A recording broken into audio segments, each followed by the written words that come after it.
Okay. I'm going to open the public hearing really quick. You have 30 seconds, Including walking time? including walking now. I need to leave. Talk about it. Good evening, ladies and gentlemen. I'm the owner of the 2954 Hermosa Avenue. You're coming that house because it looks like there is no different ways. Surrounding it's a wall, and it's in addition goes inside the wall. Actually, it doesn't matter any neighborhood or my next door neighbor, he doesn't have any problem with it.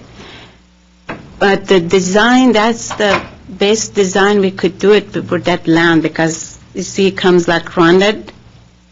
Existing garage is same thing, just we are building real new garage because of second elevation for the second bedroom. And then window, I don't mind, they says wood, I like wood window, because the window was especially same thing. And then front door, that I could leave it the low, it's like before was there, you know. The front wall of Porsche, I closed it, that one I can eliminate it. We don't want you over it. And that can be eliminated, because, you know, I cannot, because the way code goes, I can make big door in the front. They're not going to let me do that, because I have to go forward, put the Porsche, you know, you guys don't want that, right? I cannot make more addition. And the second one inside, that's everything inside the house. There's just two bedroom, one bedroom in the side size and one in the back. Rest of the house is staying the same. But the roofing, I don't know, I left it the existing roof. I thought that's the way. If you want to change, it's fine with me, the color or the... Well, I think we've given our comments. I think the architect will work directly with the staff, and they have a very good idea of what we're looking for, and they'll direct you towards the direction that we want to see this. We're not going to have any discussions right now with you. If you have any other comments that you want to make, we'll consider that, but we cannot have any discussions back and forth. We heard your comments, so we'll make sure that we'll take that in consideration in any of the comments that we... We're already waiting so long. I don't want a raining season starts and then, you know... Well, we'll do our best, and you can, I'm sure staff will work with you as fast as they can to help you guys push this thing along. Okay, thank you. Okay, thank you. You have anything? Architect would like to, is it the architect? Yeah. Is it going to make this decision any different than what we have talked about? Okay, why don't you just really quick. Identify yourself. You need to say your name and the... Myself, Union, 1410 Barrington Way. Thank you.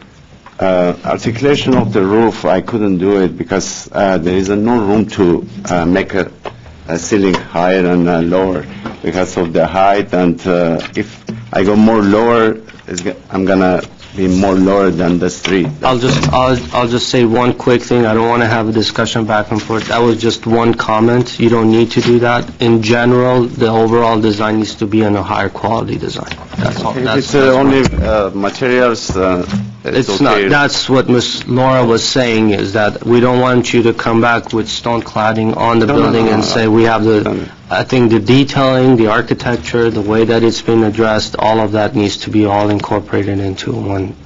Okay, thank you very much. Would this be a good time to read back please. conditions? Okay. The materials on the existing house are sufficient due to the modest size of the house. However, the new size and scale of the house requires a different architectural treatment. There is an opportunity to create an improved architecture over the entire residence and to be overall of higher quality. That's the first condition.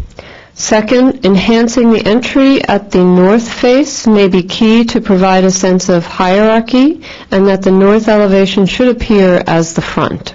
And that I heard as a condition rather than a recommendation, because there appeared to be consensus about that. And then another condition would be show property line wall in a separate elevation. Anything else you want to add? I think that pretty much covers it. Would like to entertain a motion? Yes, Laura, would you like to make that motion? Doesn't matter. Then I will move that the property at 2954 be moved to redesign with those conditions and recommendations. Is that a sufficient motion? I'll Asking second. staff. Sure. Okay.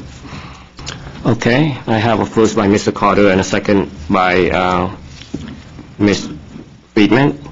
This will be roll call. Mr. Geragos, Yes. Mr. Zarifian, Yes. Mr. Carter, Yes. Ms. Friedman, Yes. and Chairman Malakian. Yes. Motion passes 5-0. Thank you. Thank you. I'm going to pass the gavel to Ms. Friedman, but before I do that, I'm going to take a break, and I'm going to recuse myself. I'll go next, and And I will also be recusing myself. okay. So we're going to be going on a break. Thank you. Are you going to come back later? No.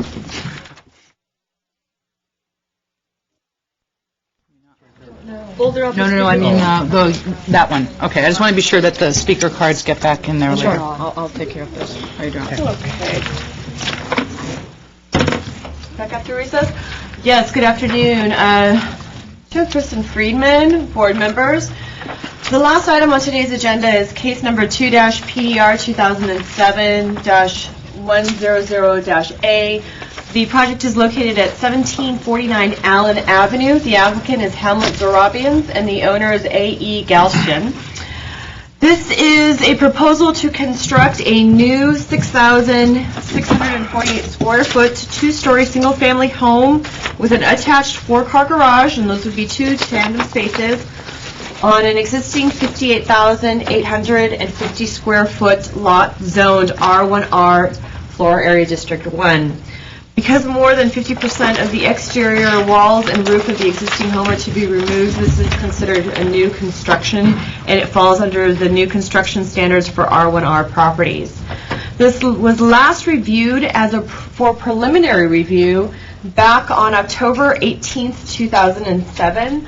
The board allowed the project to proceed to final review with 4 comments and conditions, which I will further then discuss later on in my presentation.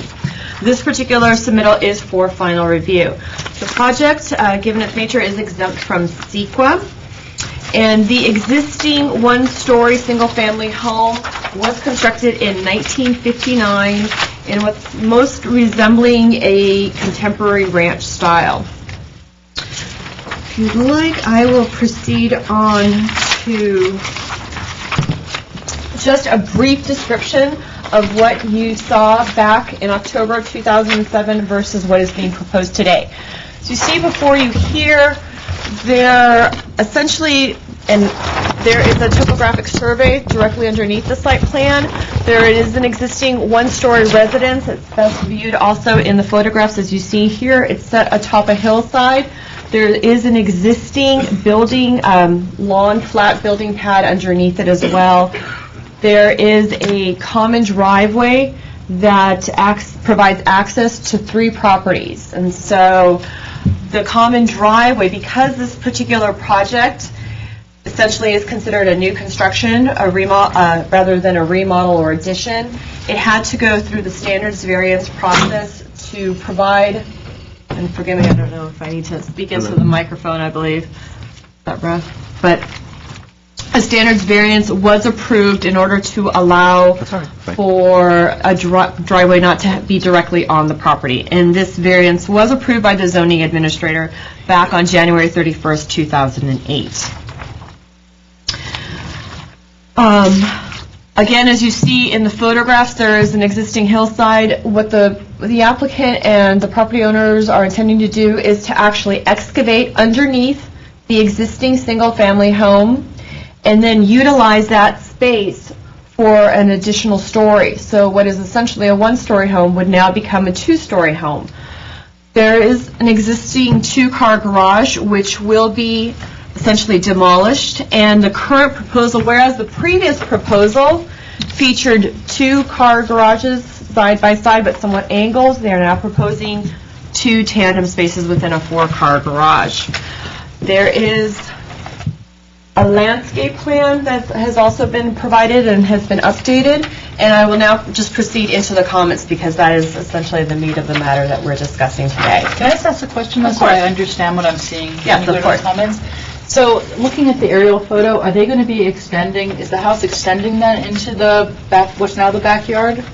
Just so I get a sense of how big it's going to be from above. Right, it is going to be extending just a few feet, actually, and I will ask the Hamlet Zarabians clarify because we do not have an as-built with the sections right now versus a proposed what the actual setback is, the difference. Yet the existing, what's now the lawn, and I'm going to actually have the aerial up in just a moment. It appears that the computer decided to go back to sleep. But the lawn will actually then be utilized for a swimming pool. So the existing backyard will remain a backyard, except now you will not have that little drop in grade. That will essentially become the lower floor. And the applicant is then going to maintain that flat building pad and utilize it for an area for outdoor pool and recreation. Okay, thank you. Thank you. Stephanie turned it up, and actually, as you take a look here, it's best seen on the smart board. You'll notice that this is Allen Avenue right here, and I better not move it. And you'll notice that the private driveway leads up to the particular property right in this portion. So this would be the property in question right here, in the existing. And I moved it, so of course we're going to have to move it back in just a second. So the smart board is very sensitive to finger touches. And yeah, we'll have it back up in just a moment. You want to do that for me?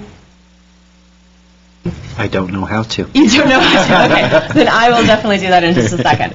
Okay. The first comment back in October 2007 was to reevaluate the location of the garage and the lack of driveway space, including the lack of temporary parking directly in front of the garages. Again, you'll notice here on this particular site plan for the preliminary review, you had a 4-car garage that was oriented right off the common driveway. There was very little setback, not enough space at all to go ahead and temporarily park a car in front of the garage without actually blocking the vehicular accessway, the common driveway for the residents to the north.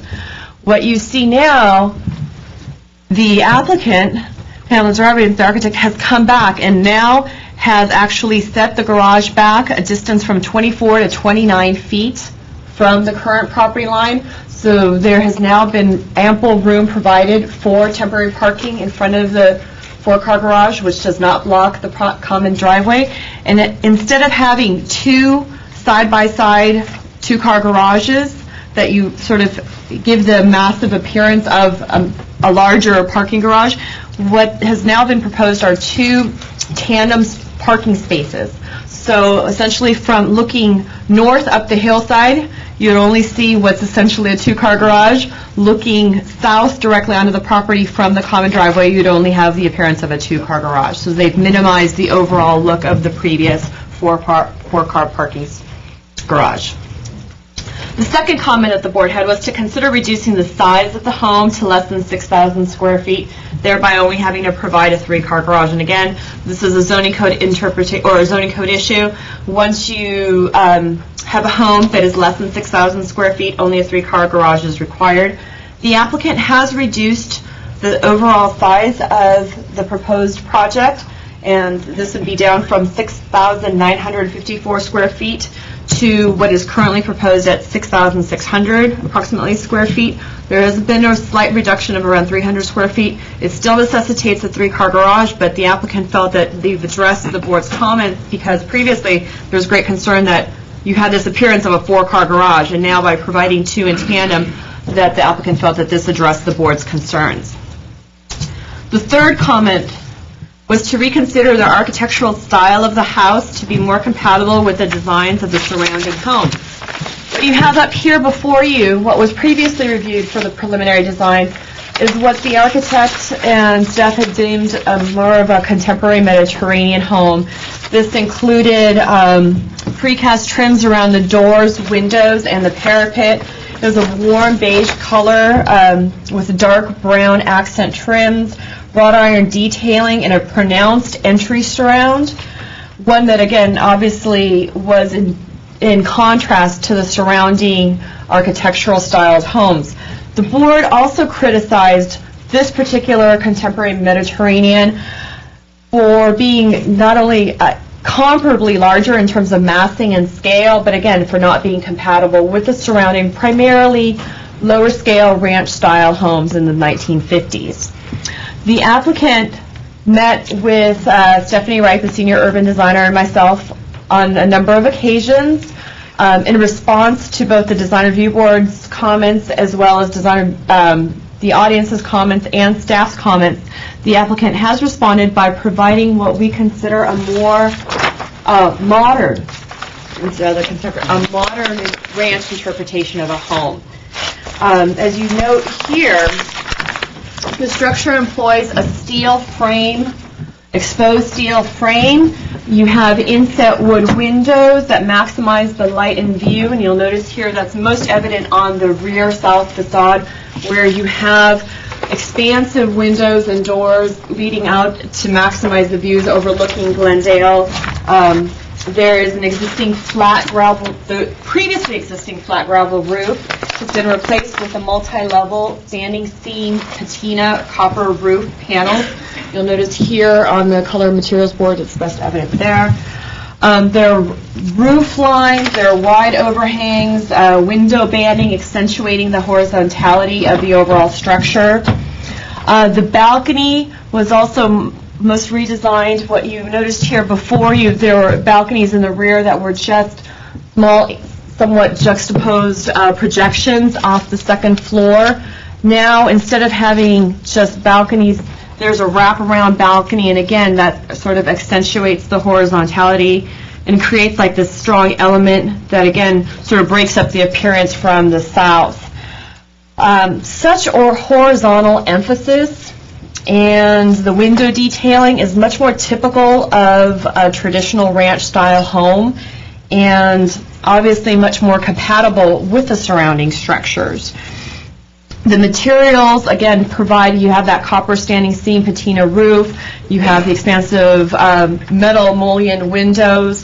The treatment and the color scheme is definitely a much more modern interpretation of the contemporary, of what was previously the traditional ranch style home.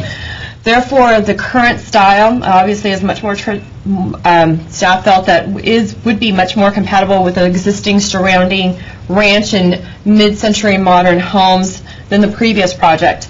Furthermore, the applicant has incorporated more muted earth tone colors and high quality materials than the preliminary, more Mediterranean-inspired proposal, and such changes, again, are obviously more consistent with the hillside design guidelines.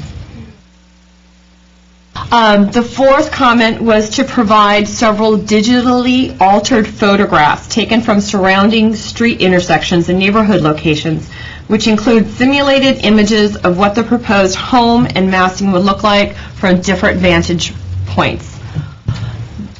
The applicant has submitted this board, which again shows the subject property off Allen and the photographs taken from the intersection of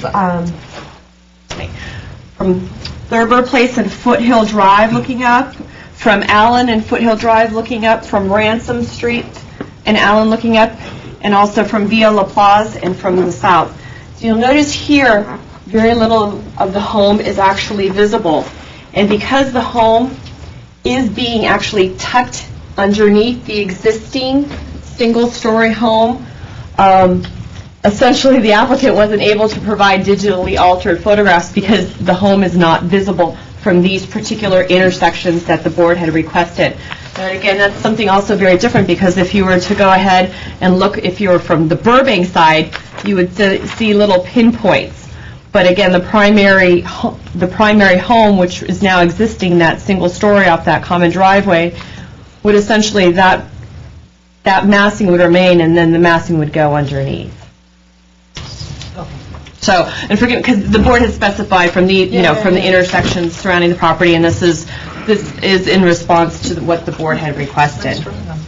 Yes, and behind the back, forgive me, there is a line drawing showing the perspective from both the common driveway as well as from the rear. Can you at some point go, since we're talking about height, the difference in, if there's any difference in height between the old submittal and this submittal? Of course, let's take a look at that. Okay. And that was actually going to go just into the next one of the next comments. The proposed house, again, it's a two-story structure. The newer level is constructed underneath the existing. Now, it's a down-sloping lot, so, while the rear will appear 2 stories, from the common driveway, it's going to be a 1-story structure. The building itself is actually also set back, as you'll notice here, approximately 40 feet from the edge of this particular building pad. So individuals looking up would have obviously see the building pad sort of a drop in horizontality, and then the building is then set back into the slope. So furthermore, the continuous balcony will help to also mitigate that perceived height and massing from the house on the south. It should be noted, and again, this is in speaking to Board Member Friedman's comment, this 2-story home, this is an R1R zone standard, which would allow up to 2 stories or 3 stories, depending on the slope of the building pad, and a structure that goes up to 32 feet in height. This particular project, this proposal, has an overall height of 25 feet 6 inches. That would be pretty comparable to what you might see actually on a flat lot. R1 standards for a flat hillside, for a flat home, would essentially be 25 feet or 28 feet to the ridge of a pitched roof. So it's in keeping with what you might see on a flat lot, although this obviously is a hillside project. I will actually take a look. The previous proposal was 25.6, so it's essentially the same height, but because the project has been redesigned from a flat roof with parapets to obviously a standing seam roof that has slopes and undulations and whatnot, the overall perceived massing of the project is much less, the overall height is much less than the previous straight, more box-like, flat-roofed proposal. The inflammation, the style, and the contemporary materials blend generally with the hillside. The footprint of the existing structure has not significantly been altered. They're basically utilizing the existing sloped area below the existing building pad to provide the additional square footage while having minimal impact in terms of spreading around throughout the lot and the perceived mass and scale. The proposed home is larger and much larger than some of the surrounding homes. The home size, again, and I want to actually hand out that we needed to update, there was a correction that needed to be made in the neighborhood list survey, and it was the number of square feet for the average lot or home size that was listed in the staff report has been updated. The average home in the area is 3,057 square feet. This is a project that is proposing essentially 6,809, or I'm looking at the wrong figure, 6,648 square feet. So again, this is somewhat double the amount of the average home size, but it should also be noted that the lot is essentially double what the average lot size is as well. So although the home is essentially larger than the surrounding area, the home size and its recessed location within the slope is justifiable within the context of the above average 58,850 square foot lot size. Additionally, the concerns that the board had previously had been addressed, and the project has been substantially altered. The revised and updated project is consistent with the hillside design guidelines and is obviously, at this point, the modern contemporary interpretation of a traditional ranch is compatible with, or staff believes it is compatible with the surrounding existing modern and mid-century modern and ranch-style homes. Staff therefore recommends approval of this project. With that, I'm available to answer any questions you may have. Isn't there average slope calculation that reduces allowable floor area? Or that's not? This is, in this particular case, it has been, and I'm going to take a I didn't look. see the number on here, just if it is somewhere. The first 10,000 square feet is calculated at .30, and each additional 10,000 square feet is at .1. So they... I thought there was an average slope reduction too. Yeah. And if not, I'll double check for that for you and get... Can you show me where the exposed structural steel is? You mentioned. I'm going to actually allow the architect, Hamlet Zorabian, to indicate that. Okay, any other questions for staff? No. Okay, Hamlet?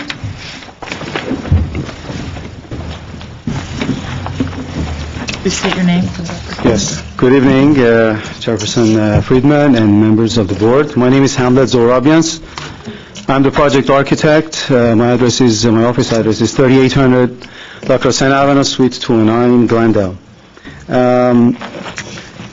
Thank you very much, Julia, and I think she's articulated the entire project very well, and I don't want to repeat again for the sake of time. We have a lot of people here present, and I'm sure we're going to be hearing both sides of the issues. But a few things I just want to mention. First of all, I know the main objection of the neighbors was the size. It's always the size.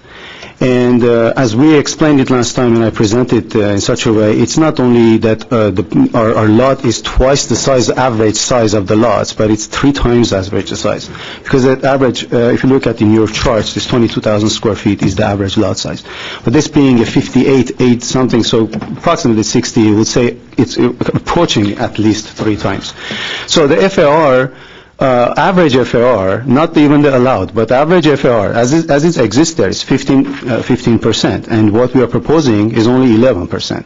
So we are not actually going in the sense of proportionality, and FAR is concerned, and proportionally we're not adding something that is excessive. And we believe that that is an important issue in this whole presentation. Another point is that I just want to rectify this point, that this is a very unique lot. When we are comparing the neighborhood together, this particular existing lot is within a cluster of 6 other lots that are comparably much larger than the other surrounding neighborhood lots. And if you look at a plan, I trust that you've seen it, but the neighborhood plot plan, if you look at it, you'll see what I mean, because this particular lot is right, if you will, it's like an island right in the middle of smaller lots. As you're approaching down the slope, you're going south of Foothill, you have all lots that are much smaller lots.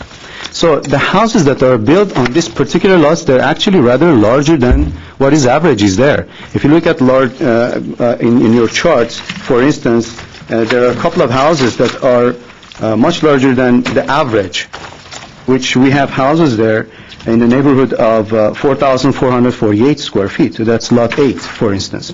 So, and not saying that that is a very large house. But what I'm saying is it's all proportion to the lot size, and obviously I cannot request this kind of house on a smaller site that is more comparable to 7,000 or 8,000 square feet lots.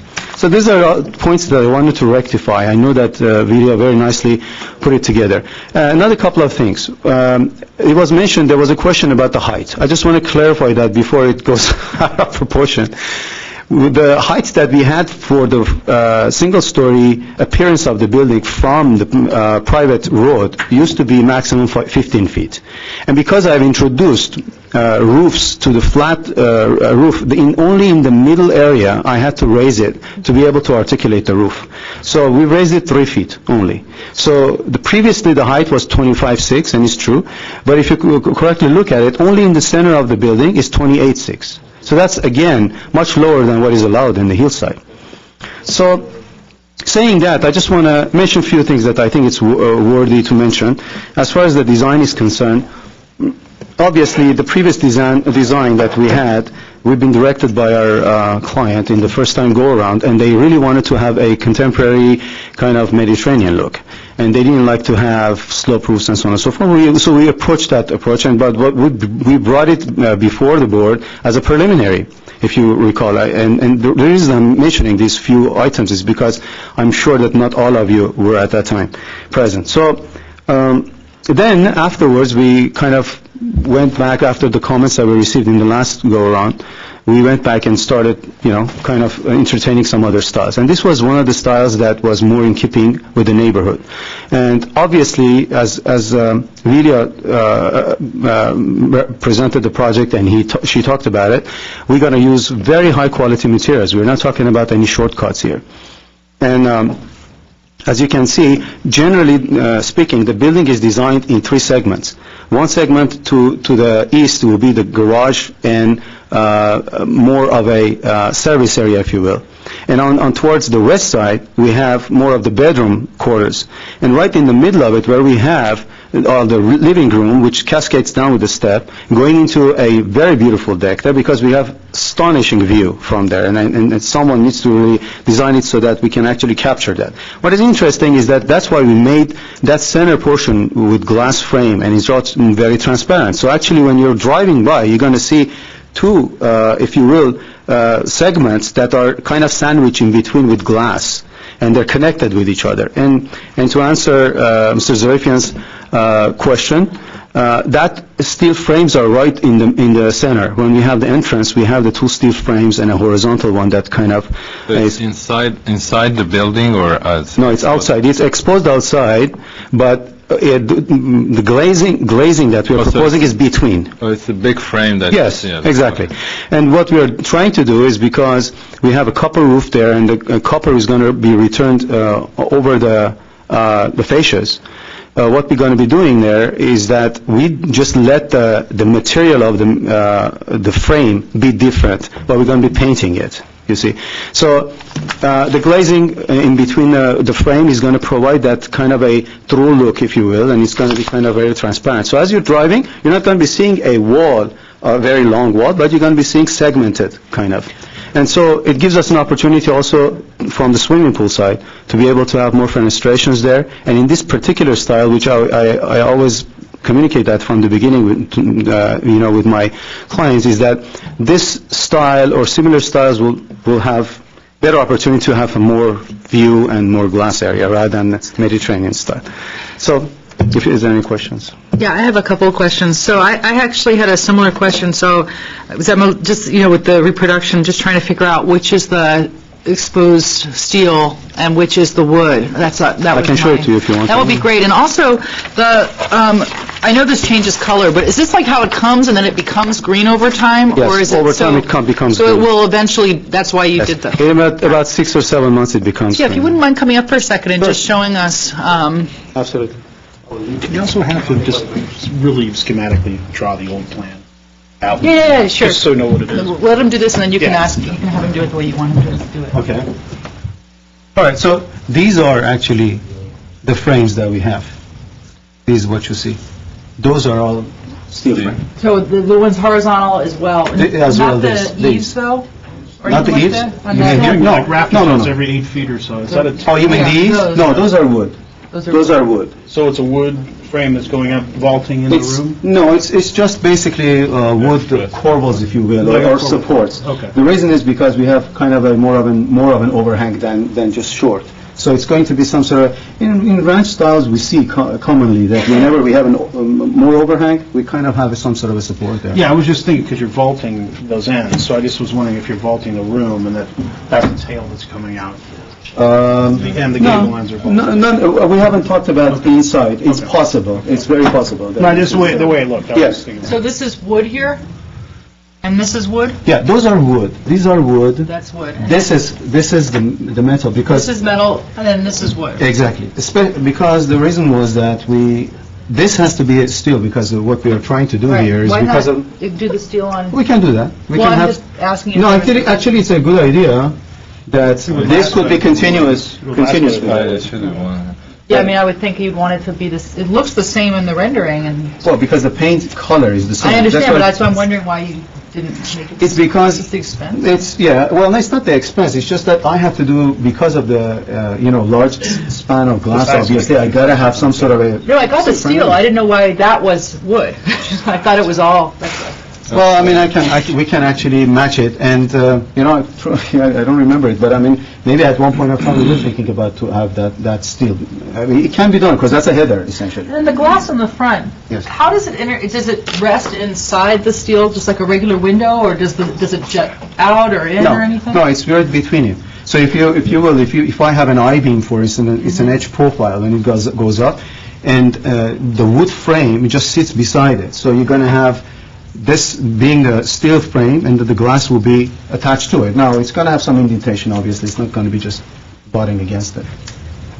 So it's like an infill, basically. Could you take your pen and just very simply outline where the existing house is on the site? Oh, I have actually an exhibit there, if I can bring, if I may, quickly.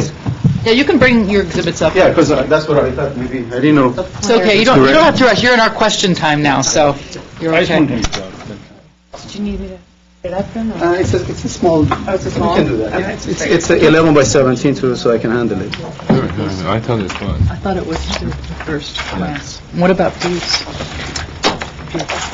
Not necessary. This is superimposed.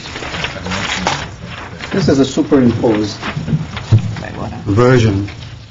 Which is? Now, this doesn't show the existing deck though. There is an existing deck in front of it. You see what I mean? So this only is the building itself. This would be the deck then. There is On the a, backyard side. yeah. So I'm sorry, show me the existing house is This is the existing inside, house. And then, And there's a deck and then there. what's the notched, the Which one? hatched part? Oh, this? That's This the is new deck. This is the new deck. Got This it. is the new Okay, just want to be sure I'm seeing it correctly. And actually, that's one of the meetings that we had, and the staff suggested that if we actually extend this deck, we didn't have that deck so much extended, they felt that if we extended it, we can more pronounce that horizontality of the rear elevation. So that's what we did. And so that has a continuous kind of a horizontal line there. And it was well received. I thought it was a good idea. So that's what we did. Is this little thing that piece? Yes. Yeah. Yeah. It's going to be some sort of a... Structurally, it's not needed, right? No, it's not needed. But nevertheless, because of the, obviously, recent technology, we don't have to have it. But in old days when we didn't have that kind of rafter, so what we, obviously, as you know, some sort of a support there. And it just goes with the style. So the gutter is copper also? Yes, it Matches is. Same material? Yes, it is. And the fascia will be all copper. And it's just going to patina. We're just going to let it patina. Any other questions? Thank you very much. Yes. If you don't mind, do you have extra copies, or I'll go make copies then? This is the only copy. Then we'll go ahead and make copies for everyone so that you can have a closer look. Okay, thank you. Thank you. So I'm going to start calling members of the public now. When you come up, if you can please state your name and your address for the record. Anush, I'm going to let you say your own last name. I'm sorry. I'm having handwriting issues. The owner? Ardovian. Yeah. Erdogan. Yeah. Ardovian. No, it's Anush Gardarian. Maybe it is the owner? Oh, it's the previous one. This is Alan. I told Alan to, this is Alan Malekian, if you're listening. You're fired. Eddie Galstian? That's me. Okay, I'm sorry that we confused you. No problem. Good evening, members of Design Review Board, friends, neighbors, and thank you for hearing this case, and I want to thank our architect, Hamlet Zorabian, and his son, Patrick, for doing such a beautiful design and putting up with me and my wife and my daughters with all these changes, plus with the city corrections and doing a lot of changes. My name is Eddie Galstian, and my wife Anna and I have been owners of this particular building since 1986.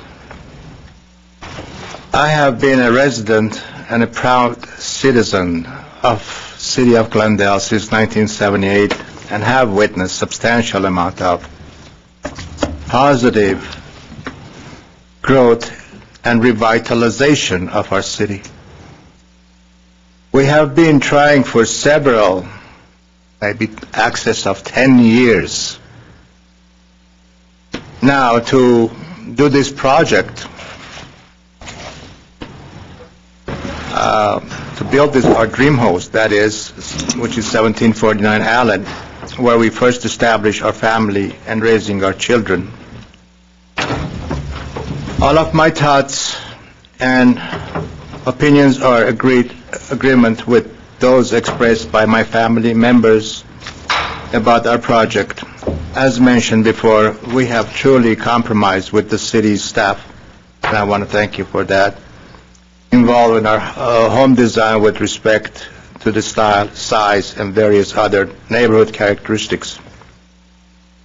At this point, we feel that our hard work has paid off into an effective design and scale project that complements our neighborhood. I have made a lifetime of memories with my family at 1749 Allen and would like the opportunity to simply refresh the look of our house to match my family's current needs, preferences. It is my intention to see our dream home, the new project, to be implemented and be built as soon as possible. And I want to thank you for your time again. Thank you. I have a question for you out of curiosity. Which of the two plans do you prefer?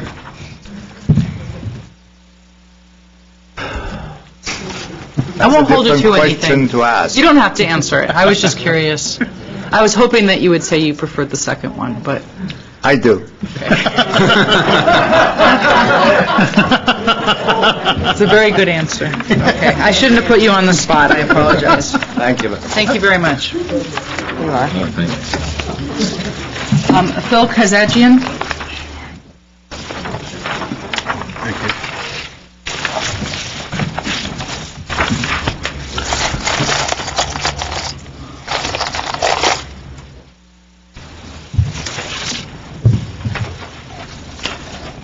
And just while he's coming up, so everyone understands the procedure, after the opponents speak, the applicant will have a chance to respond. They can pick one person from their group to respond.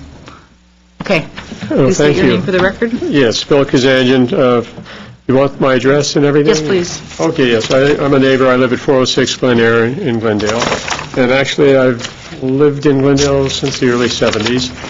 I'm a lawyer, educator, and military veteran, and one of the reasons I'm here is I don't want to make a major change to this house, but I think they might consider a flagpole because Flag Day is going to be coming up next week. In fact, we're having it at the Chamber of Commerce at the Elks Club, and we're honoring the Patriot of the Year, which is going to be Congressman Adam Schiff. Okay. And so just a thought that it might be something to consider. I've looked over the design, and I know these people, and very much in favor of it. So I'm just speaking as a proponent, and also I don't know about more flagpoles in the city or more showing of flags in the city. Just thought it might be something positive for us. Thank you very much for your time. Thank you for coming. Ada Norhedian.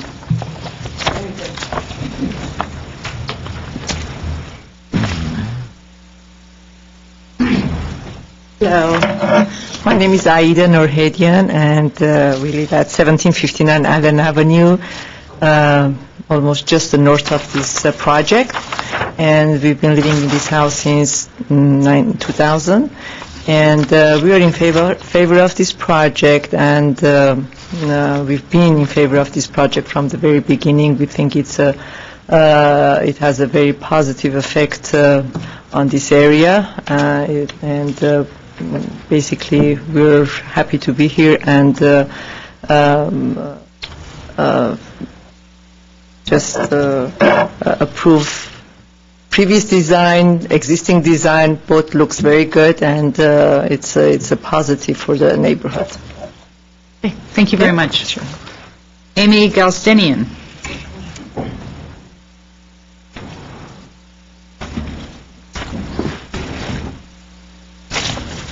Hi, my name is Amy Galstian, and I reside at 1120 Mount Mountain Drive. Dear Design Review Board members, my name is Amy Galstian, and I would just like to start off by saying how excited I am for the development of the property at 1749 Allen. We have modified our original plans several times to accommodate the suggestions and requests from the board and neighborhood. We truly believe that we have come up with a final plan to please everyone, and more importantly, to ameliorate the outdated condition of the existing house. My family has resided in Glendale my entire life because they would not rather live anywhere else. Consequently, in developing this new plan, they would contribute their part in enhancing the value of homes in Northwest Glendale. My first steps, first words, and first few birthdays all took place at 1749 Allen. The nostalgic memories of my childhood growing up in that house constantly remind my entire family of how special that house is to us. As time progressed, we outgrew the house and would like the opportunity to build the dream house that we have so desperately wanted to construct there for over 10 years. With your permission, we will be able to create new memories in a new house. Thank you for your attention. Thank you. Anna Galfarian?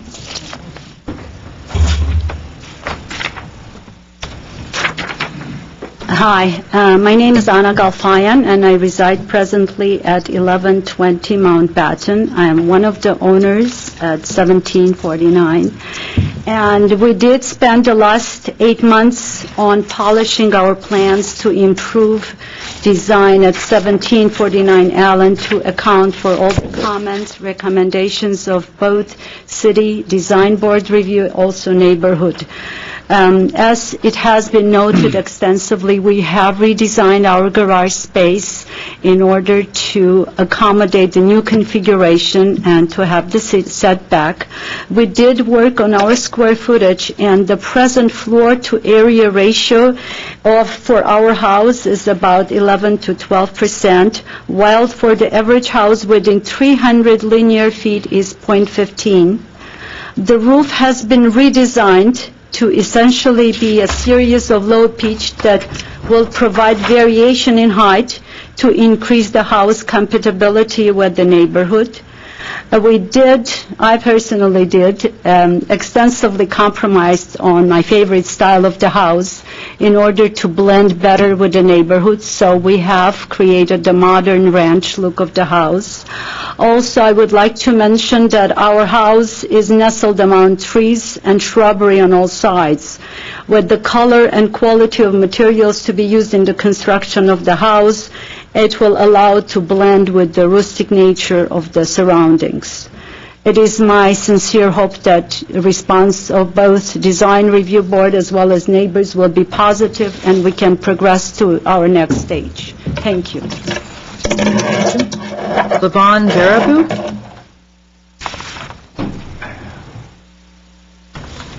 Good evening, Design Review Board members. My name is Levon Barabu, and I'm residing in Glendale for 18 years at 222 Monterey Road. I have reviewed the plans of 1749 Allen and read the city comments about the project. I personally feel that this is a very effectively designed home, and I fully support its construction and believe it will match the neighborhood perfectly. Thank you. Are you one of the neighbors? You live somewhere near there? No, I'm living at 222 Monterey Road. All right, thank you. Frank Bolton. Close enough. Sorry. Good evening. My name is Frank Boughton. I reside at 1527 Western Avenue. So I'm not really close by, but I'm in that northwest Glendale, which I am interested in. And I was here at an earlier design review, and I think this new design is awesome. That's what my kids would say anyway, in describing it. In fact, I think in the future, these other areas, I think around there will want to fit in with this design. I think it's the modern ranch style thing, and I think it's great. I also like the idea of the flagpole. Also, in the past, and I think it's still true, I've lived in my own home for over 50 years, and Hoover High School has a house review. They use it to get funds for different things in the high school, and I think this is going to be one of the number one on the whole tour and I think it's just great. And I hope you approve it. I'm sure hopeful that you will. Out of curiosity, were you in favor or in opposition when you were here the last time? Or were you just I a was in concern? favor because I know the owners, and but I think this is a great improvement. I think what you people have done has been to change the look and everything is really good. Okay. Thank you very much for coming. Annette Galstian, sorry. Quick one.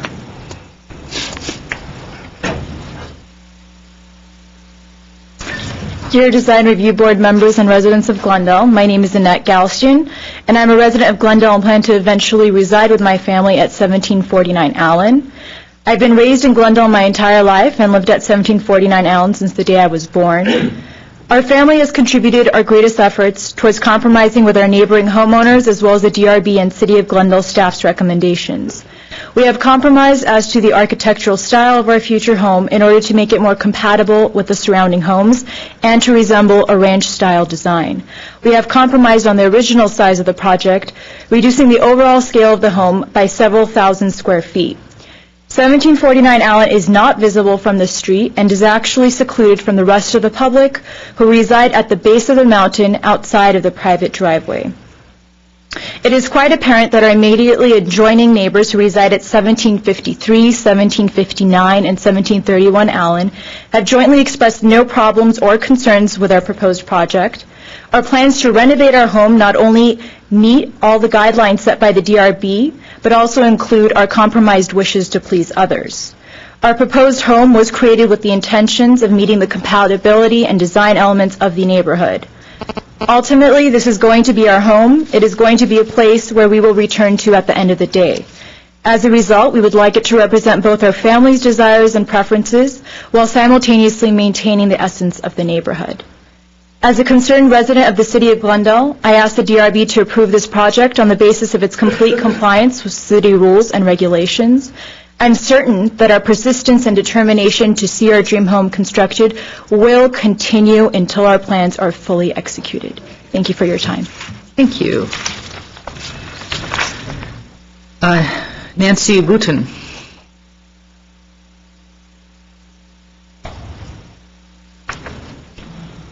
My name is Nancy Boughton, and I live at 1527 Western Avenue, and my husband just spoke to you. And I come as a friend of Dr. Galfarian. Also, I'm one of her patients, and we've known her and her family for more than 25 years.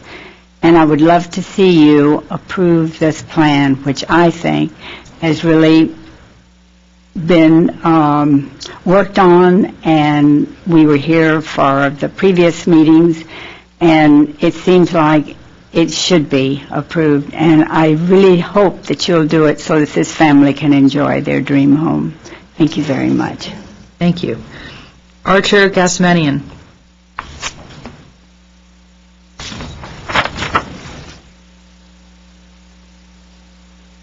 Good evening, everyone. I am Arthur Gasmanian, living at 1753 Allen Avenue, which is right above Sir Galstian's house. And he's not young, and he's been talking about his dream house. So you're my oldest friend, and somebody at this age working for 10 years to build something that he's going to be going and relaxing and like a dream house, and doing all these changes to the last meeting I've been present here. I think they did a great job, and I've lived on this property for the past 3 years. Before that, I was living on Mountain, just at Allen. And when somebody introduced me to this house, when I drove up the driveway, I didn't even get into the house. I said, I'm buying the house. I mean, if you go there and you see the view, you will understand what that means. They're saying the truth that it's not visible from down below. You can't see it. It's a private house, covered with trees, and he's building it with his money, and that is privacy. And if everything is legally done, so why not let him build it? Okay, thank you. Vahe Gobian.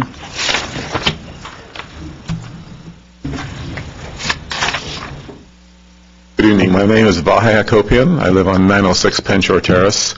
Does he need to state his age or not? I refuse. I'm young.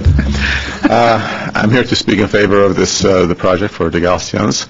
I've known Eddie and Anna for probably 30 years, long before they were married.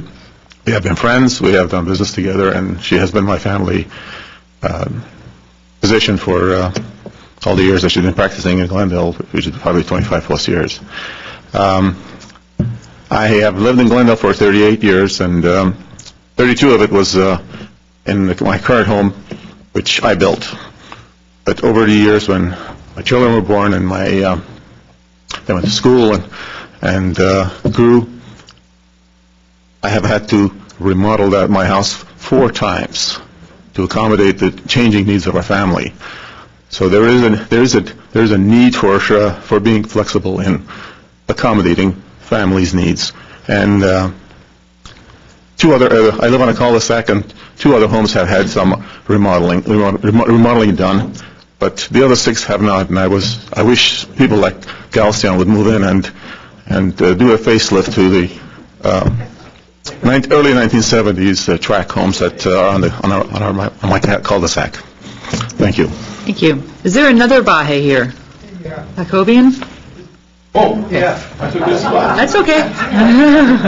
My turn then? No. You have almost the same last name. It's the exact same. Good evening,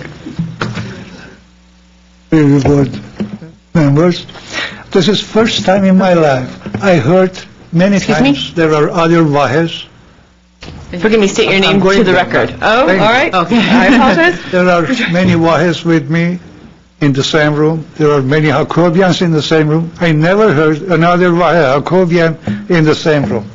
My name is Vahe Jacobian. I'm an architect. I'm residing 1012 East Lexington Drive. I was an educator. I'm retired in the field of architecture and design. I'm going to talk about the favors for this project. I think it's a beautiful project, and it would bring a glance to that part of the Island Street. But to be an educator, I have to go back to architectural style, which is ranch style. The ranch style is the authentic style in California. And this way, this architectural style will bring, or this house will bring another glance to that style of ranch, which is beautiful. I'm talking about this project in the favor of the project. I hope you will approve it. Thank you. Thank you. Selma Stevens.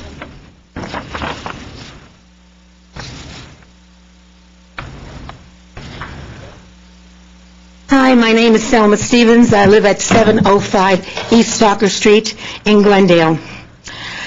I have been a resident in Glendale for 28 years and have lived in the same home that I'm currently living. 10 years ago, we received the GEM Awards for the beautification of the exterior of our home. By profession, I am a retired hospital administrator. I moved here directly from New York, the borough of Brooklyn.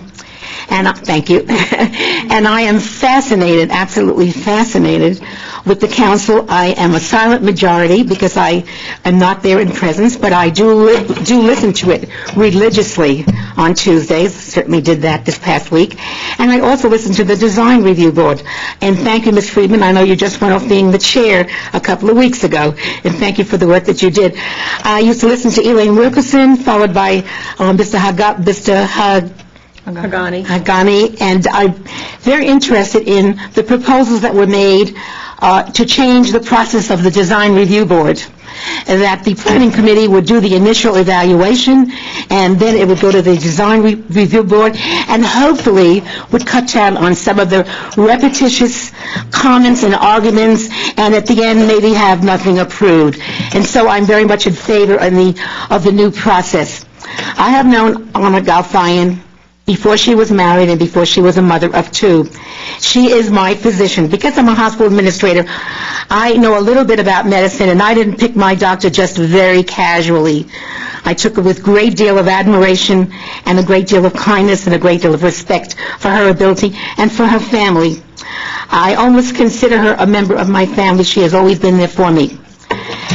This family wanted their dream home, and I can't understand why you can't have your dream home. I live in a property that is 1,500 square feet. My house is 1,500 square feet. My property is over 6,000. So I'm only built on 1/4 of my property. This is a property that is larger than the ones that are being reviewed, and therefore it should be able to be larger than the existing houses. And if I understand correctly, although you want a house to be compatible with the neighborhood, you still want it to be allowable to have your own individuality, your own comments, your own desires. And knowing Anna Galfayan and her husband, who is, I see the light, who is a developer, he would be out of his mind if he was proposing a house that was not going to be to his taste, to his talent, to his profession. And I highly support this opportunity for you to allow them to build their dream home, because they have already made concessions, and allow them to flourish in Glendale as they have been doing for the last 30 years. And I will be so happy to see it when hopefully I'll be invited when they have an open house. Anyway, thank you very much. Noorhadian.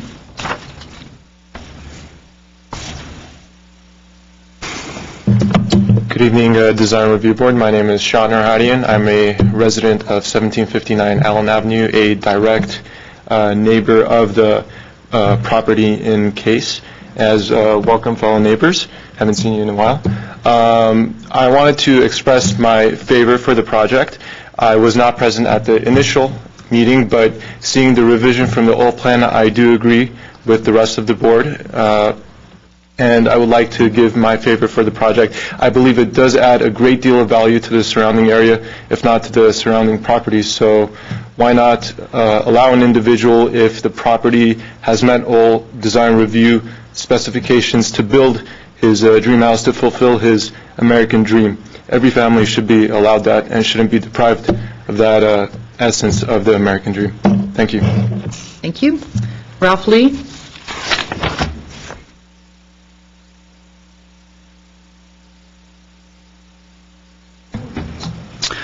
My name is Ralph Lee. I live at 1715 Allen Avenue, directly below the project site. The proposed square footage for this project is more than twice the average of the 17 homes in this neighborhood. Twice the average. On October 18, 2007, the preliminary proposal for this project was held. Design Review Board found condition number 2, which stated, I quote, "Consider reducing the size of the project to less than 6,000 square feet," unquote. Not only does this current proposal before you not meet the condition, it has only been reduced by 297 square feet, a mere 4%, which means 96% of the original square footage remains. The proposed upper level alone is larger than all but 2 homes in the area. Just the upper level proposed. The proposed tuck-under lower level is nearly the same size as the existing house. While the lot is of substantial size, the actual building pad is quite small. Pad size is of critical importance when considering the floor area ratio of a new development. The important issue is compatibility when a development of this magnitude is proposed. The size of the house needs to be sensitive to the size of the other homes in the neighborhood. The proposed project is not in keeping with the ambiance of the neighborhood. It's out of scale with the size of the pad, and the square footage is more than twice the neighborhood average and should be reduced. I might add, I've been living in my house, 1715, since it was built in 1959. Before all the other houses were built, I knew all the previous owners. I was raised with their children. If you want to know any of the history of any of the 6 houses, I can tell you. I have one other point real quickly to the board.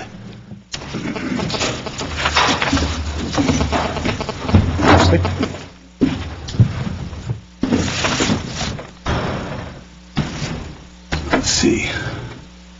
There's a wall that's proposed right here that sticks out from the house. I would very much like to see that eliminated and the pad extended over to this corner, being because this is all my land down here, this is my home. If that is eliminated, that one little wall right there, and the pad extended over, all the water from the roof would fall on the pad and go away down Allen Street, and this wouldn't come down towards my house, this little area right here. If that wall was taken out and the pad extended over there to the corner, all the water coming off would be on the pad and everything else.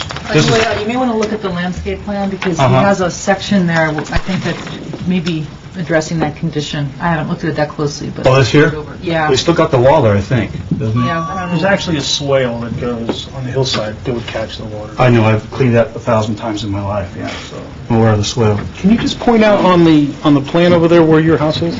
I'm right here. Okay. This is mine, this is all my property here. I think the map's going to move now. Okay, thank you. Okay, thanks. You can just lean that against the wall. Dennis Budimir?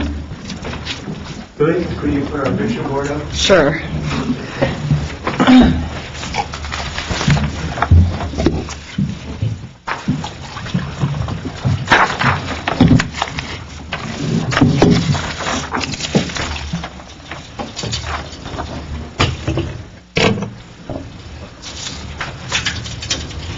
I'll wait for you, will you?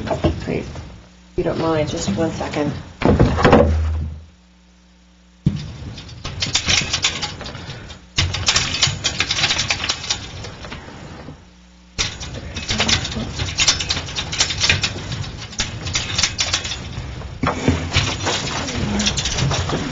Dennis Budimir, 1826 Ransom Road. I'd rather be home watching the Lakers.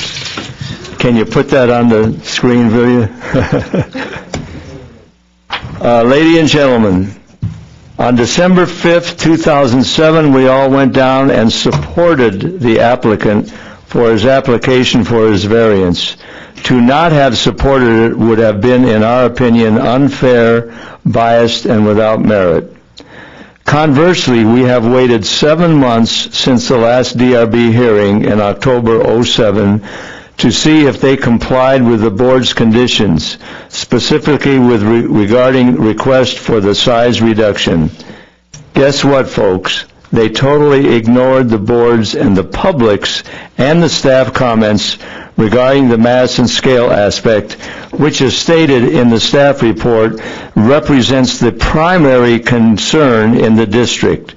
The vast majority are one story and small, as you can see from our picture board.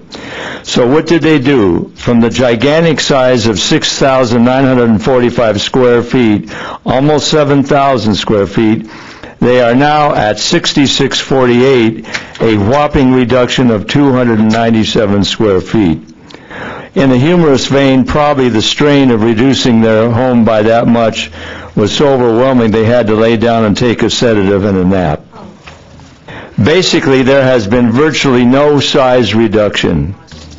They removed the size of a big closet. This is an insult not only to us, the neighbors, but to you folks, the Design Review Board, and the folks at City Hall who wrote the Design Review Ordinance. Obviously, the board is aware of all the complaints from all quarters about some boards' bad decisions in letting through and approving homes that are obviously incompatible vis-a-vis their monstrous size. By the way, I want to remind you all, our neighborhood, by the applicant's own neighborhood survey, the average home size is 3,033 square feet, 1 story. Actually 2,970 if you include all the 7 homes left out. And again, in the staff report, the mass and scale represent the primary concern in this district. That's in the staff report. Regarding the mass again, when you combine the house and garage, the entire mass of this project is 7,509 square feet. A lot of these applicants Your quote time is up, so if you can finish up, please. I'm sorry? Your time is up, so if you can finish up, please. Okay. A lot of these applicants quote ad nauseum that we're well within the FAR. Yes, they are, and so what? Remember, the design review ordinance kicks in with regards to size, mass, and scale incompatibility, which then obviously negates the FAR. Last thing. Bottom line, they have made gingerbread cosmetic changes to the architectural style, but not done absolutely nothing with regards to reducing the size, mass, and scale. And finally, we have total confidence in this. They all stayed within their time limit, and I just gave you an Okay. extra half minute. This is taken from from where? That's taken from my house, and they all say that nobody can see it, and that's what I see. Oh, this was, where were you standing when you? On my driveway. On your, on your, On my driveway. I see, down, I'm sorry? I'm just I don't have a picture of my house on that board. Are you on that aerial somewhere? That's No. No, I'm on Ransom Road, which is across Allen Avenue. But can you show up, maybe show us on Well, there? yeah, but my house isn't shown I there. understand, just sort of point to where it was. Oh, yeah. Here you Can go. you move it? Of course. There you go. Full screen. You have to go over this way. You see it right at the bottom. Over here. Oh, this is our home right here. And where's their house? Our house is here. Did you use a zoom lens for? Did you use a zoom lens to take this? I'm sorry, I don't hear you. Did you use? I used a zoom lens there, but I can clearly see the home. Okay, that's all I didn't, that's yeah, all I I just wanted to know Thanks. for, Okay. Julianne Budimir, please.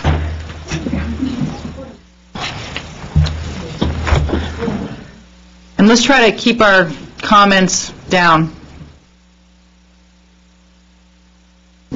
Chair, Madam Friedman, and Commissioners, my name is Julianne Budimir, and I live on Ransom Road. And I would like to present a correction.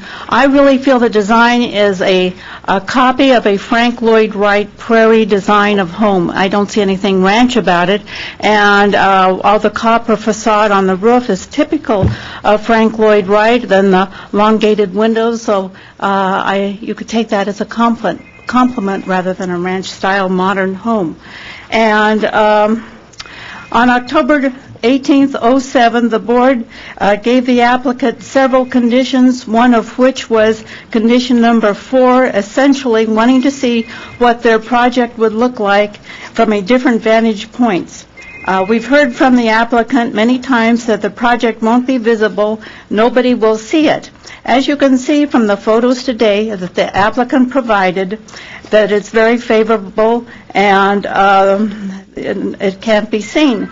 But it's interesting, my husband and I took pictures in the neighborhood. You have a copy from our driveway. Here's 2 more copies. This is from Via Plaza Street, and here's their home right up here. Here's Ralph Lee's home down here. You can see that. So if you'd like to see this up close. And last time, October meeting, Bruce Babcock came and spoke, and this was taken from his backyard, and this is Eddie Galstian's house right here. And he was reprimanded at the time for coming down to speak when clearly it was visible from his backyard. And I'll let you see these pictures. Thank you. And so on the comments and conditions section of the staff report in item 4, it states only the upper level will be visible from the driveway. And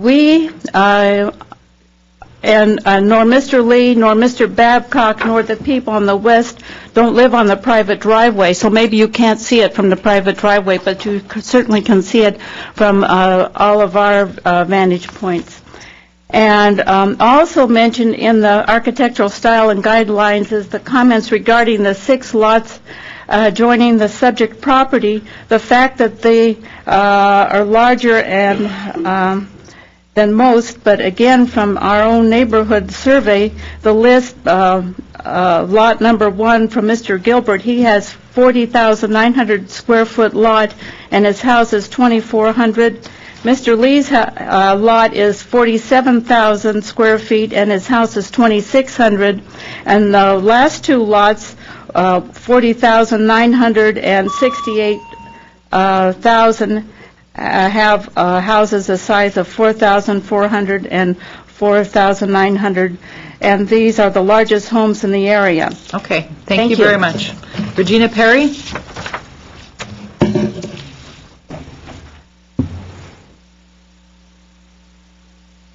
I'm Regina Perry, and I live at 1720 Allen on the right-hand side as you go up.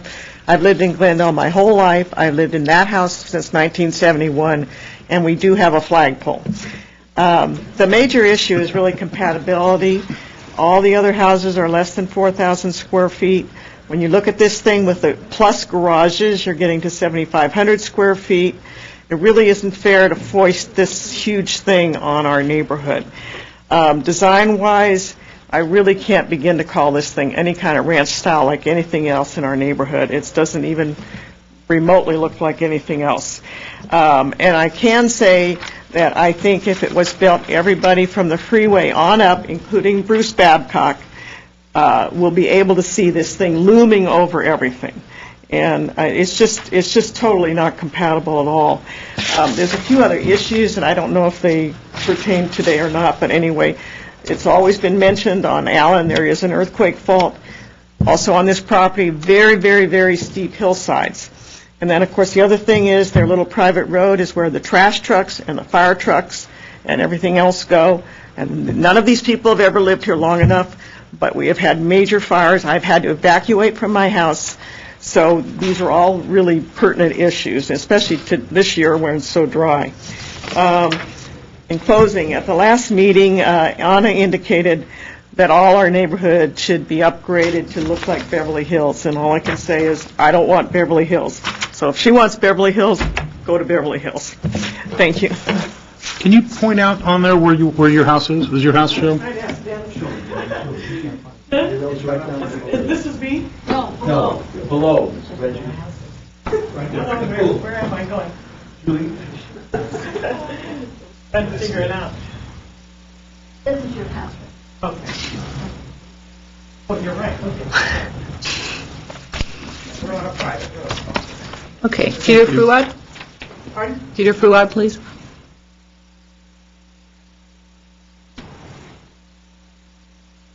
Good evening. My name is Peter Fuad. I'm president of the Northwest Glendale Homeowners Association. Very briefly, I think the house is way too large. It's more than twice the size of the neighborhood. The neighbors tell me it can be seen from their house, so I think consideration needs to be taken to make the house smaller and less than twice the size of neighbors. Thanks very much. Philip Keller?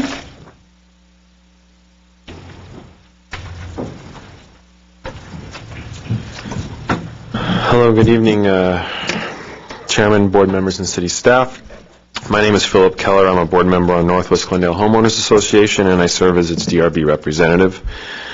I'm here today to speak about some of our continuing concerns we have with 1749 Allen.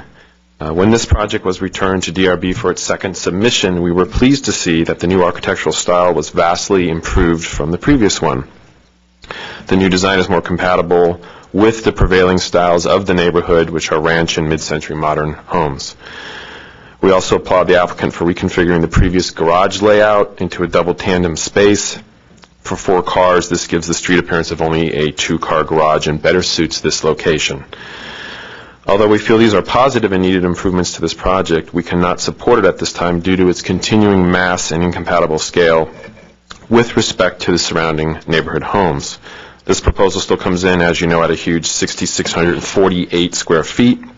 Although this represents only about a 300-foot reduction in size from the first submittal, it is still 206% larger than the neighborhood average of 3,223 feet. 206% cannot in any way be considered compatible. It can't, scale-wise. Taken into account with its proposed length of nearly 140 feet, we feel that this structure's 2-story rear elevation also would somewhat overwhelm the rear elevation of the hillside. On size alone, this project is in contradiction to the spirit of the city's neighborhood guidelines for compatibility. Plain and simple, reduce the size of the home. I like the design. I think they're on the right track. Scale it down on the Xerox. Reduce it. If the size of this project were reduced by 25% or down to 4,986 square feet, it would at least be brought within reach of the neighborhood's next largest home, which is 4,925 square feet. By doing that, you would give a 5,000 or nearly 5,000 square foot home, which provide the applicant with ample room for a very comfortable lifestyle to meet their needs and maintaining at the same time their very important responsibility to the neighborhood to deliver a home that is scaled compatibly with it. Northwest Glendale Homeowners Association recommends that you return the project for redesign. We strongly feel that this project would be close to success once it is properly reduced in size. Thank you. Thank you. Dick Murray? I want to remind people not to make comments that the speakers can hear. It's not polite and distracting and all that. Evening, Madam Chair, board members, staff. I'm Dick Murray. I'm here tonight as a concerned citizen, not as president of the Chevy Chase Estates Association. I just want to make that clear. This situation really boils down to a very simple question. As you know, the code requires, and I emphasize requires, that every discretionary decision made by the city council, commissions, administrators, boards, which includes your board, this board, any one of those decisions related to the development in the R1R zone requires you to take, you shall take, and I emphasize that, into consideration compatibility with the surrounding neighborhood in terms of size, scale, bulk, and mass, and the visual impact on the surrounding properties. Bottom line is, what all of this means is it's mandatory that you satisfy yourselves that this project is compatible with the surrounding neighborhood. If you cannot answer the question, this is compatible, then you cannot approve this application. That the code requires.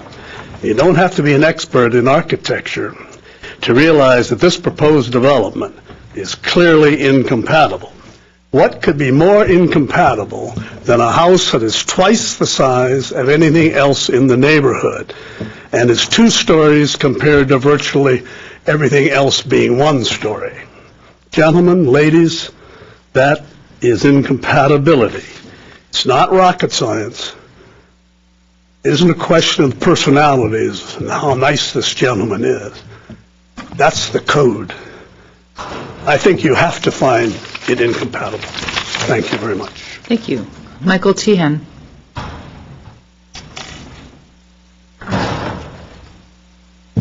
Good evening. My name is Michael Tehan. I live at 1410 Dartmouth Drive in Glendale. That's Adams Hill. Clearly, I am not a neighbor. I can't see the house except for perhaps through a telescope, so I will not speak to the design or changes made to the house. I think it's actually a relatively attractive design, and the comments made by the DRB representative for the Northwest Glendale Homeowners Associations I think are appropriate. I am, however, a resident of the hillside community, and we are very concerned with compatibility. Compatibility is very key in Adams Hill. We are a bunch of very small homes on very differently sized lots. And one of the things that, with my degree in economics, I always play with numbers. Floor area ratios are always a very interesting thing to consider. I've done a lot of looking and a lot of research. I have not yet found how floor area ratios as a tool to measure compatibility is appropriate when lots are of very irregular sizes. So trying to use floor area ratio as a measure of whether or not this home is compatible regardless of the size of the lot, I don't think is appropriate. If you consider another number to look at rather than the 11% floor area ratio, if you consider the maximum size home that can be on this lot, it actually consumes 86% of the maximum floor area ratio that this lot would allow. If you were to compare that as a measure against some other homes, that might be a more appropriate measure. I think because these lots are so differently sized and they're so large, that you must consider massing and its position on the hill and its visibility with other homes, as an alternative to simply floor area ratio. You tend to pick the numbers that work for you. In this case, floor area ratio works for the owner of the home. I don't think that it really works for this neighborhood. So whatever you decide, I'm sure that the new charge that the city council has given you will be weighing on your shoulders. I trust that you'll make the right decision. No, you don't care. I don't care. Thank you. I have a question for you. Yeah. Maybe you can help me out. I'm just trying to figure out, now, I'm very familiar with Adams Hill. Adams Hill is a little bit like the Hollywood Hills where I used to live, where the houses are fairly close together. And you can certainly see how compatibility would work when you drive down a block and you're seeing a streetscape that's uniform like that in terms of sort of compare one house to the next. But here we have a neighborhood that's a little bit more confusing because you've got a street down below which is sort of like that with lots that are the same size, and on the other side, but then you've got these four houses stacked up this hill that are almost like their own neighborhood. And I'm just wondering how do you define, what do you think we should be judging the compatibility against? Is it against the other houses on that hill? Is it the houses that are around it? I mean, you have a really different development right below it, and then below that you've got like Il Miradero, which is giant, and you've got some really big houses down there. So what do you think we should, I'm just curious what your solution would be about that. With windy streets and undulating hillsides, it's always very difficult to figure out what a neighborhood consists of. Personally, as I've mentioned earlier, I kind of like the kindergarten rule, and that is where you line it up in front of a class of 5-year-olds and say one of these houses doesn't look like the other, and whichever one they pick out, that's the one you throw away. In terms of what, defining this neighborhood, it typically has to be adjacent homes. It has to be when you stand in the middle of the street and look up one side and down the other, what do you see? Every neighborhood's different. This clearly is going to be different, and this is going to be a difficult decision for you to make. But I do think, in support of the Northwest Glendale Homeowner Association, that maybe 6,600 square feet might be a tad too big. Okay, thank you. I'm going to ask for Hamlet. Do you want to represent for your side, or you guys can pick whichever representative you want to come up, and you get 3 minutes to respond. Okay. Okay. Again, my name is Hamlet Zorabis. I'm the project architect, for the record. I just want to raise a few comments and just make a few comments regarding FAR and some of the things that I heard. I mean, there's some comments against the project, but it just boils down to the size. And I think that it's been always the case, that it just comes down the size. In the previous submittal, when we submitted a comparable size house, it was very obvious that this was a very unique site. It was very unique. You cannot compare this thing with a flat lot. I mean, I was in Beverly Hills yesterday, and we were just talk about mansionization. This is the mansionization in Beverly Hills. This is a completely different issue here that we're talking about. I think we are beginning to lose the sight of the reality. These are all presumptions and some imaginations that I'm hearing. What that lower level that we have added, we could have by law and by code, we could have added to the second story to the existing house on top, if you will. Go with a higher height and meet still the requirements.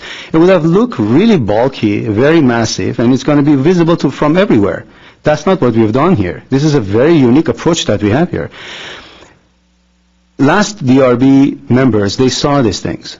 And if I challenge anyone to go back and listen to what the discussion was.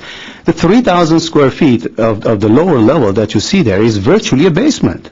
All you have is one wall of it is visible, and it's not even visible to anyone.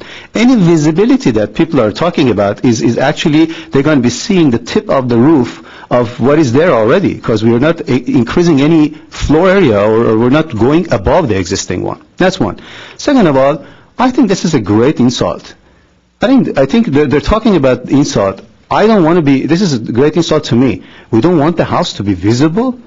It's a beautiful house. I think, to me, our approach was very sensitive. What we have designed here, we've been very sensitive as far as that's concerned. Just for over 8 months period, we decided to have that addition to the bottom of the existing house, so that we won't go over and above what is there. I think that's a very unique approach to this site. And to me, that 3,000 square feet that is in question, that everyone seems to be questioning, that is virtually a basement. In some cities, by some other city standards, that could be considered a basement, since 3 sides of that area is all underneath the soil. And it's not, we cannot, and I just wanted to bring up that fact. And I think FAR is a very good tool, because that introduces proportions.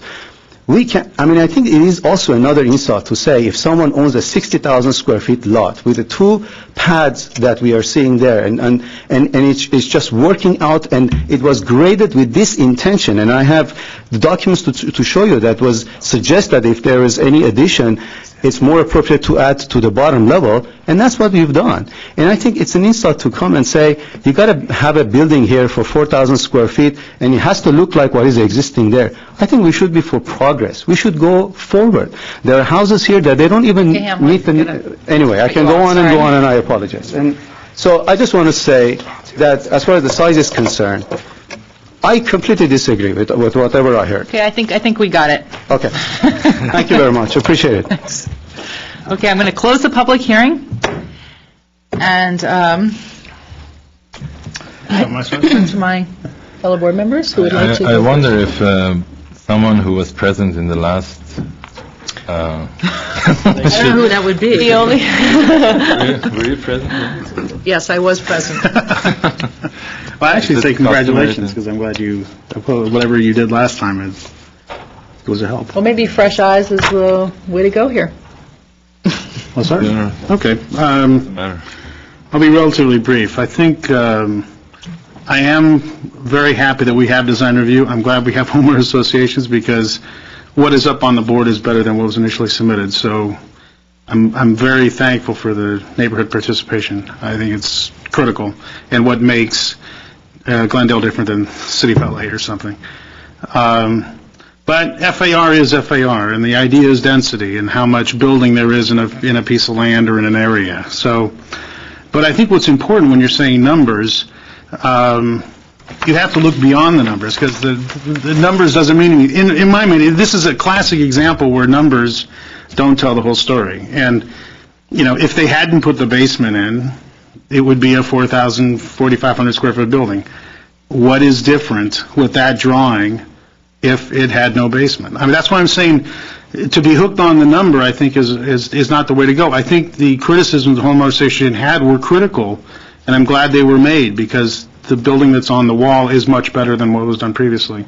And I would have had problems with the building that was done previously, or the drawings that were done previously. The fact that it's under allowable height, I think it's very attractive. I think it's uniform in a sense of its volume and materials. I think it has picked the style and has been consistent. I think it's very positive. But I think people need to appreciate, and I think the owners need to appreciate that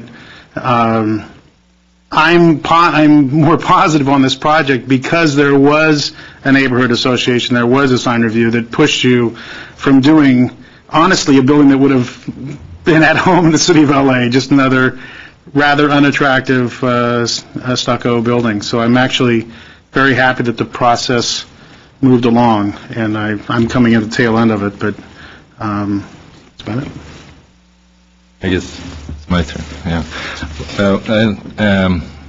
I'd like to thank everyone for their comments. One of the things that I've said before, and it pertains to our role here, is not only to come in and approve and disapprove projects. I think one of the biggest things that I hope that we can accomplish here is to be able to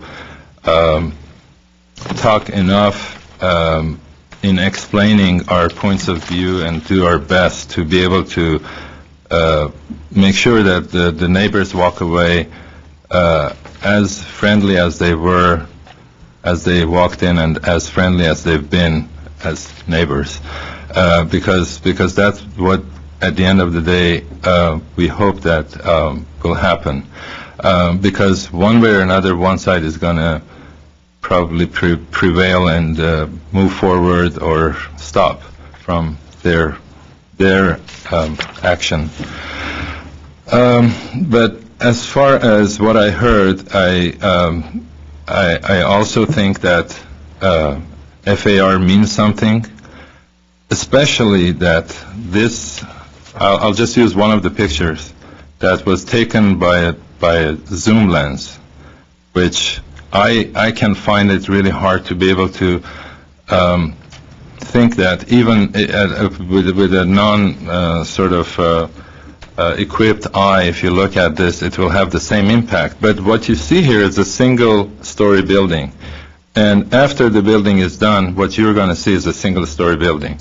I doubt that anyone can ever see the additional area which is following the FAR. So as far as size is concerned, as far as compatibility is concerned, I'll tell you my personal opinion about this as an architect. If someone comes in and design a house like this in my neighborhood, I'll be a happy person because it will do good to my neighborhood, and it will be a good addition to the neighborhood. Just because the house is a little bit larger, which no one can see, it doesn't mean that it's a bad thing. And from my perspective, as far as size and compatibility is concerned, I don't see that this will do what the twice as large comment per se will do. I don't think this house will look twice as large. I just have a comment about something that I think probably you can consider, if I may. Make sure you're talking to the mic up there. I think if you look at the way the balcony follows the form of the two projections, if this could be somehow simplified so that it doesn't become such a vertical thing, so the lower floor remains a lower floor, that I think will help the building to be more in line with what's your intentions. That's one comment that I think. And if this the comment that one of the gentlemen made about fixing this corner to do everything that you can to make sure that the water doesn't run, I think I would do that. I mean, I'm sure that's an easy one to fix. So anything that can help the neighbors, I think, would be a good thing. And I think I truly believe that the architect has done everything by introducing that lower floor to make sure that the mitigation is as minimal as it could be. So that's in a nutshell what I think, because everyone made their points very concisely, so I try to be as concise as I can be. The floor is yours. Well,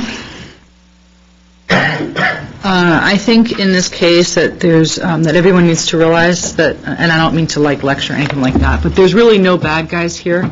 I mean, I think the neighbors have really valid concerns. We've seen really big houses go in across Glendale that are really out of character and that really disrupt neighborhoods.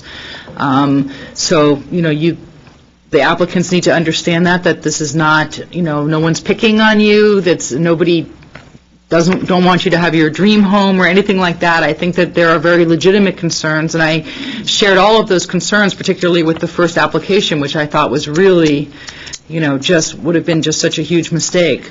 And I also want the neighbors to understand that these people wanted to do that first house. That was their dream home, and they've really made quite a lot of compromises here to do something that they thought would fit in better. So, there really are no bad guys on either side. I think everybody really has made a good faith effort, and and these are the kinds of discussions that will come up over and over again, that we've seen over and over again, because we do have a lot of these very large lots and not a lot of precedent for these size houses. So this is a battle that's going to keep being fought as we go down the pike.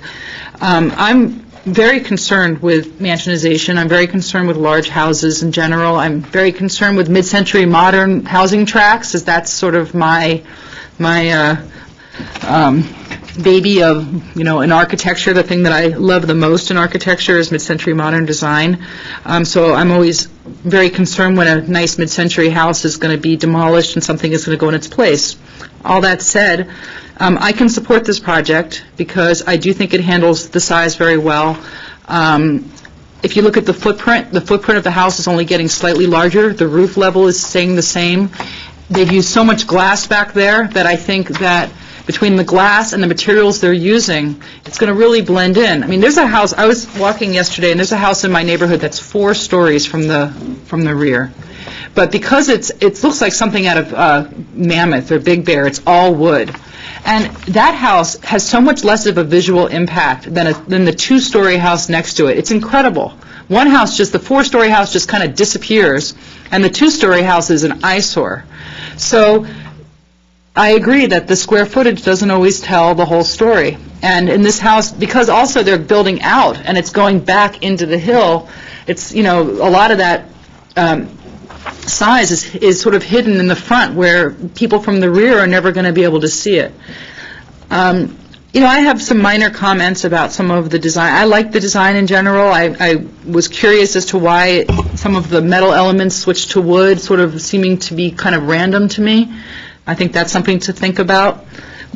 Stephanie, maybe you're out of the room. We were talking about, in the rendering, it looks like it's all sort of steel, but actually parts of it are wood and parts are metal, and, maybe that's fine, and just, if that's a choice, that's fine. I wonder about those, about those corbels, like whether you really need them, or whether they're just a hangover, and, whether they're better there or not. I wondered about the size of the windows in the front, where the windows in the back are so impressive and they're all these odd sizes, and then in the front they're very conventional. I don't know whether that was a choice or not. So those were just some questions I had. The lights, which it's interesting somebody mentioned Frank Lloyd Wright. I was looking at the little picture and thinking, God, did Frank Lloyd Wright they're like those sort of faux craftsman lights. It looks like on the drawing, is that really appropriate if you're really going to go contemporary? I mean, how much of that do you want to keep? So, I had small detailing problems, but all in all, if I really thought that this was going to be an eyesore from anywhere back behind it, if I really thought the neighbors it was going to destroy their privacy and all that, I'd be the first one up there to vote against it. I mean, I think I have a precedent of that, and I will continue to do that. But in this case, I think if I lived below it, how would I feel about this going in? And I think as much as I always hate any building around me, I think this would be a house where I'd say, oh, at least it's that house. At least it's not so much of what else we see in front of this board. So that said, I'm in support of the project. Do you want to make add the comments that we had talked about? Did you want me to? Yeah. What I would like actually is to have Hamlet come back up and maybe address a few of those sort of, they're more minor issues, and just talk about those with us. Reopen the public hearing? Thanks. Yes. So, as we talked about, it would be like on the south elevation, perhaps, that horizontal piece that was actually serving as the header on the both sides, that could be just metal to match whatever we're doing in the center. So that I can make sure of that. Do you want me to come forward and say, or? I'm always willing, if there's a reason why you wanted it wood, I'm, certainly fine with that. It's just, it seemed like since you have this element that you'd want it to be the same material. We just didn't want to have a metal frame that is not needed. I didn't want to have build a facade only. Right. In the center, it makes sense because we have this frame. It's going to be there. And why do you want to cover it? I mean, I want to expose it. And if we're going to more of a modern aspect of it, I want to expose it. So that was supposed to have that industrial, not industrial, but more of a modern look to it, if you will. And the wood would soften it. I wanted to bring wood into it, so it's more of a residential look. So that's why the windows that we see and all the inset there would be wood. Framed glass, basically. So as far as the size of the windows on the driveway side, yes, it was deliberately done that way, is because most of it, if you see, right in the middle, is all glass. But on the sides, Right, and then the point was that there was a driveway, there's nothing to see there, and it's actually better for privacy of the family itself. The idea of highlighting the entry glass, I Yes, think that absolutely. makes a lot of So sense. that's what we did. And again, I said, that when you're driving there, I'm sure that you've done it, you'll be able to see, like, through that, you will see the glimpse of the view, especially at nighttime, because it's going to be just transparent. Right? Okay.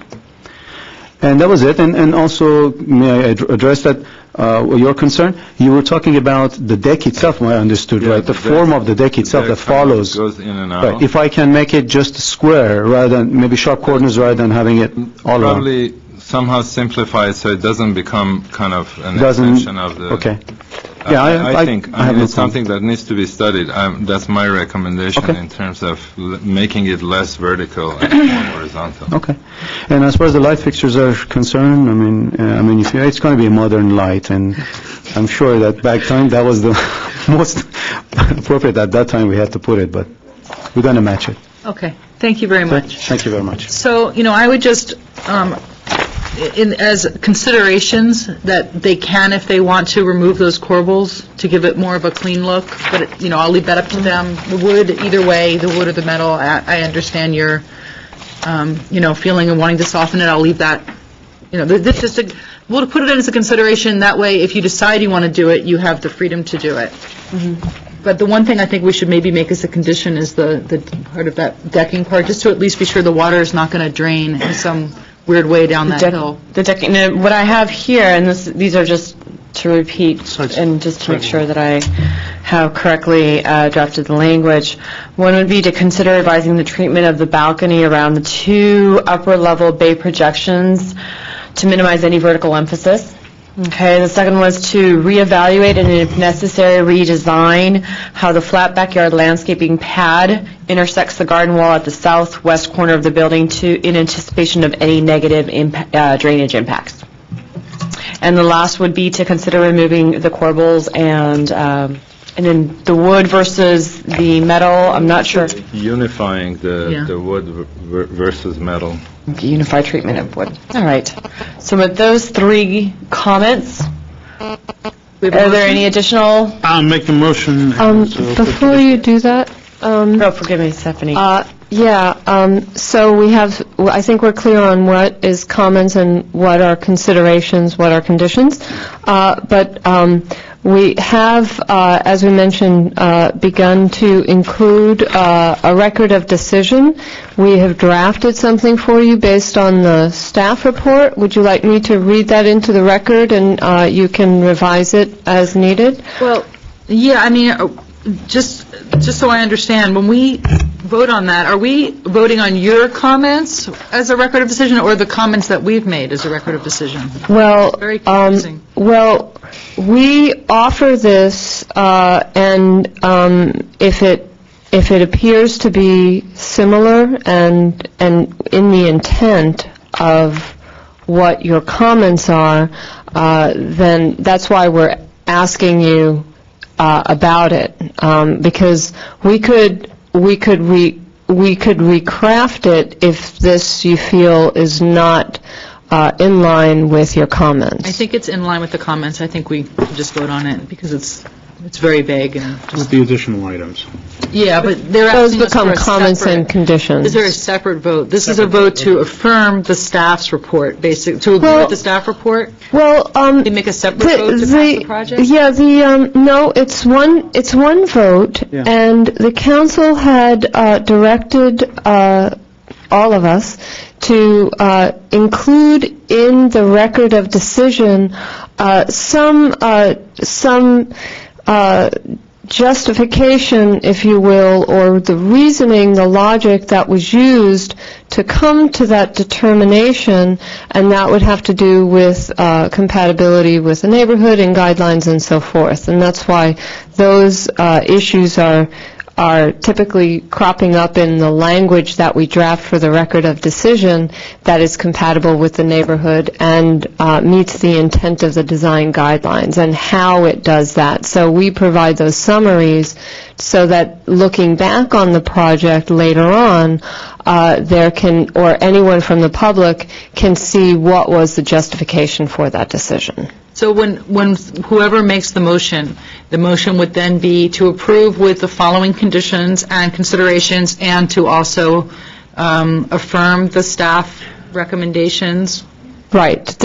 And you could say, we sometimes have been reading that into the record. This is, of course, a new process. So we could read it into the record, and you agree, just as Vilja has read the conditions, and you say, yes, that was what we mean. Or you could say, as written, we agree with that as a record of decision to be included. But can I ask you something? The first part, it talks about the pad size, but then in the comments, it's referring to the size of the square footage of the building. Is there, because I think they're talking about two different things, if I'm not wrong. Well, we all of our staff reports have started to include the larger categories of site planning, mass and scale, building design, and details. And so we try to cover all of those points and then provide a summary. Yeah, but what I'm saying is that the summary is talking about the pad size versus the comment talking about the actual square footage. The pad size and square footage there. And also one of the comments that we made was that FAR versus actual effect, and I think that they're kind of running against each other. We're saying something that is definitely missing from this comment. So how can we approve this comment and our comment at the same time? Oh, well, we can modify this as much as you want. So we draft this really just so it's easier at this point in the meeting. Okay. So, what would you want to change on that? How would you want to? What do you think you would want to change? I think. So building pad we might. have to take the two comments and make them. Right. I mean, So this is building pad might turn into building footprint, perhaps. I think it's. And I think, just to clarify and correct me, your conditions and considerations are included. What council has requested that the board essentially summarize why you feel it's appropriate to approve with conditions or how it is compatible. So the draft summary that was included at the end of the staff report can be then either incorporated right now as is, or can be modified so that your considerations and comments won't change, but it would reflect what the board has essentially summarized and come to a conclusion in your discussions. So we can amend that paragraph however you so wish. So whether the building pad, we can change that to actually word, and this is the comment that I keep hearing, is the fact that that upper level is what's going to be visible, and that upper level is essentially compatible with the larger existing surrounding homes, and that essentially the new lower level underneath is considered somewhat of a basement or ancillary, even though it's part of the house. That's what I meant in terms of aligning the two to be able to, our comments, sort of giving answers to some of these concerns. And I think that this is only a draft language to actually steer you in a certain direction, not steer you in a direction, I apologize, to sort of summarize what staff's comments were in the staff report, but now it's the board's opportunity to actually draft that summary language right now. So So I think So- the way that you just said it was pretty much what I'm trying to say. It's been a long The board second meeting, floor- so I think The it's... second floor the upper level is consistent with single-story footages and all the larger sites within the neighborhood. So if we say the style and contemporary materials blends with existing homes, the footprint of the existing structure has not been significantly altered, period. The additional floor area is built underneath the existing building, thus having minimal impact on how the mass is perceived. I think you need to add, though, that the upper level, the footage of the upper level, which is the issue, is consistent with other homes, with the larger homes in the area. Okay, so For me, that was the issue. No, I think actually there's less of a conflict now that I read it again. It's I'm not trying to change it one way or another, but I thought that there was a conflict, but I just read it differently the first time. But Board Member Gallegos... Like mine, so. So the existing I building... think the issue is that the upper level, which is the issue, is consistent with your larger homes in the area. Okay, so shall we say the upper level, which is more visible, is consistent with the surrounding homes in the area? Right. That the lower level is not visible. Will be less visible. So we'll add those sentences and restructure the second sentence as we discussed. Okay. So with that said, Should I move that? are there any other additional comments before anyone would like to make a motion? No? Megan? All right, did I hear? Yeah, I'll make a motion. All right. That we approve 2 PDR 2007-100-A with the recommendations, the notings, and the conditions. Okay, I have a motion made by Board Member Garagos. Do I have a second? Second. Board Member Zarifian, thank you. In terms of a roll call, Board Member Carter is absent. Board Member Garagos? Yes. Board Member Malikian has recused himself as well. Board Member Zarifian? Yes. And Chairperson Friedman? Yes. The motion passes unanimously, 3-0. Okay. Do we have any other staff announcements or anything else? And I hate to do this, however, this project was approved, was actually submitted under the old zoning standards, and so the old zoning standards would apply. This would mean a 7-day appeal period, and an appeal would actually go to the alternative assessment panel. Okay. Is that all? In that case, we are adjourned.